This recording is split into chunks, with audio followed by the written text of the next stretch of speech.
Bom dia, amados irmãos, amadas irmãs. Hoje eu estou aqui fazendo o meu vídeo, agora desse início de semana.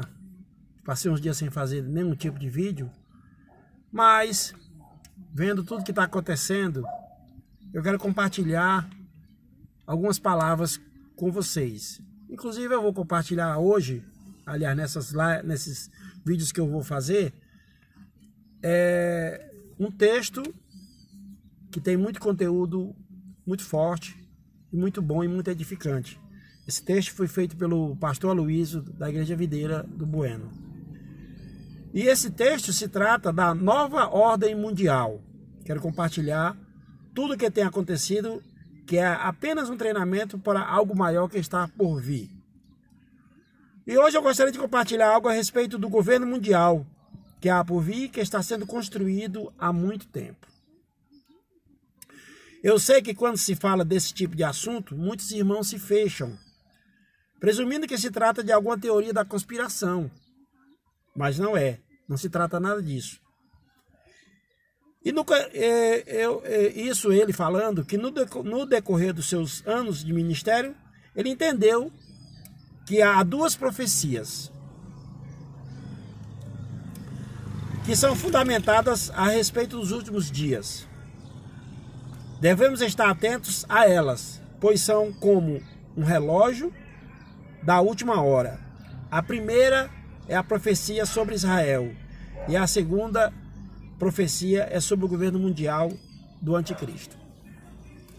Hoje nós vamos falar sobre Israel e a figueira. Eu vou denominar esse vídeo de parte 1 para vocês acompanharem e entenderem. Israel, vocês sabem, é o estado do povo de Deus, do povo de Jesus Cristo. E ela é representada pela figueira. Então vamos lá. O Senhor Jesus disse em Mateus 24 que deveríamos ficar atentos à parábola da figueira. Essa parábola não vou falar aqui porque todo mundo já conhece. Há um consenso entre os estudiosos de que a figueira aponta para Israel. Ou seja, todos os estudiosos da Bíblia, todas as pessoas e todos os tempos que passaram, todos eles chegaram a esse consenso. Que a parábola da figueira é sobre Israel. Que Israel é a figueira. A profecia é muito clara. Quando virmos os ramos se renovarem e as folhas brotando, devemos saber que está próximo o verão. Mateus 24, 32 e 35. O verão é a volta do Senhor, mas a figueira é um símbolo de Israel. Por quase 2000 anos, o povo de Israel estava espalhado entre as nações, entre todo mundo, né? Vocês sabem que depois da guerra mundial que teve, onde os alemães mataram muitos e muitos povos, inclusive mais judeus, parece até que tinha que se concretizar desse jeito, né? Que mataram vários judeus, e foi que depois dessa guerra foi quando teve o consenso de formar a nação de Israel. Mas antes, o povo de Israel foi espalhado na época que Deus ordenou, por conta dos pecados, por conta de toda aquela adoração a deuses, né? Toda aquela prostituição, que o povo de Israel foi espalhado por todo o mundo. O povo de Israel foi espalhado por todo o mundo. Depois, lá naquela época do Império Babilônico. E até hoje. Então, depois de mais de 2000 anos, né? O povo de Israel, que esteve espalhado pelas nações. Mas em 1948, que foi depois da guerra, a nação foi novamente fundada pela ONU. Porque quando teve aquela guerra, né, a Segunda Guerra Mundial, que os alemães mataram muitos, o povo todo ficou, temos que dar uma terra para esse povo. Foi quando teve novamente a nação de Israel ressurgiu. Mas isso tudo que aconteceu já estava na Bíblia, estava nas profecias. Isso tinha que se realizar um dia. Como também outras profecias ainda vão se realizar. Aliás, muitas já se realizaram depois disso, né? Porque, como vocês sabem na história, nos últimos tempos agora, faltava, que teve depois daquela guerra toda que Israel venceu, que foi reconquistar Jerusalém. Israel reconquistou Jerusalém. Então, foi concluída essas profecias. A profecia, primeiro, do ajuntamento do povo de Israel na sua nação, e depois da guerra, aquela guerra chamada de Guerra dos 6 Dias, né, que Israel ganhou todo mundo. Israel lutou contra todos os povos que faziam divisa com seu território. E Israel reconquistou Jerusalém, que é onde vai ser o trono de Jesus Cristo. Continuando aqui o texto do pastor Aloysio.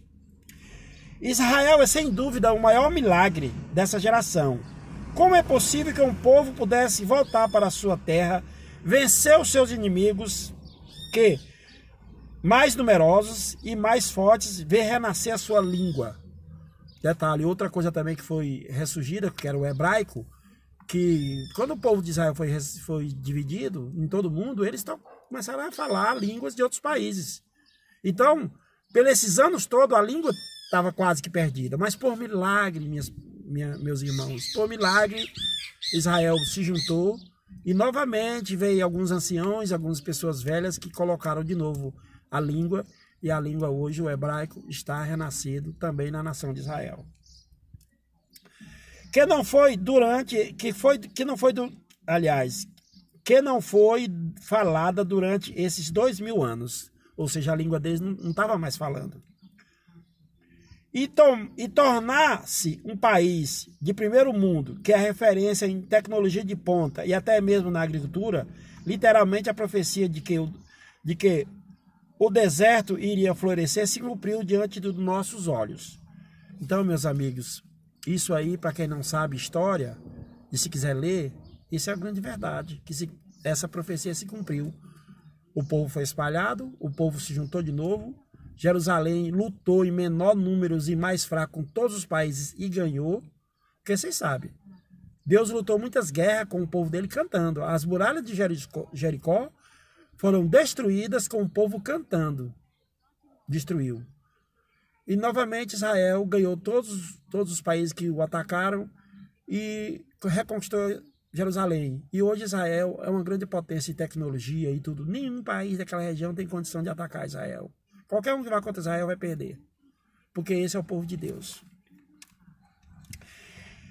Em 1967, Israel lutou contra 3 países simultaneamente e os venceu completamente. Isso ficou conhecido como a Guerra dos 6 Dias, a qual eu tinha falado para vocês. Nessa guerra, Jerusalém voltou a ser capital de Israel. Em Lucas 21 e 24, o Senhor disse que até que os tempos dos gentios se completem, Jerusalém será pisada por eles. Essa profecia já se cumpriu em parte, pois Jerusalém está está nas mãos dos judeus. Por que em parte? Porque ainda falta, meus amigos, terem. Aqui está escrito aqui no texto que eu vou ler, mas eu vou resumir. Falta a reconstrução do templo. Falta a reconstrução do templo. Falta a todas as nações do mundo reconhecer Israel como a capital, como Jerusalém, reconhecer Jerusalém como a capital de Israel. Os Estados Unidos já fez isso. O Brasil covardemente ia fazer e até agora não fez. Vamos esperar que o nosso presidente termine fazendo, porque até as pequenas nações ou qualquer nação que vá dar apoio a Israel, ela fica sendo atacada por outros povos. Mas a parte mais sagrada da cidade, que é o Monte do Templo, ainda está nas mãos dos gentios muçulmanos, que é essa que eu te falei sobre o templo, né? Todavia, assim como era impensável 100 anos atrás que a nação voltasse a existir, é difícil hoje acreditar que os judeus venham ainda a dominar a esplanada das mesquitas e ali construir o seu templo. Mas é exatamente isso que vai acontecer. Quase toda a profecia já se cumpriu. E essa parte se cumprirá também. Mas por que o templo dos judeus precisa ser reconstruído? Por quê? Você pode me perguntar, mas por quê? Porque o Senhor disse, Jesus disse que a grande tribulação vai começar quando o templo for profanado pelo anticristo. Mateus 24, 15 e 21. Essa tribulação é normalmente chamada de a grande tribulação. Ela vai durar 3 anos e meio.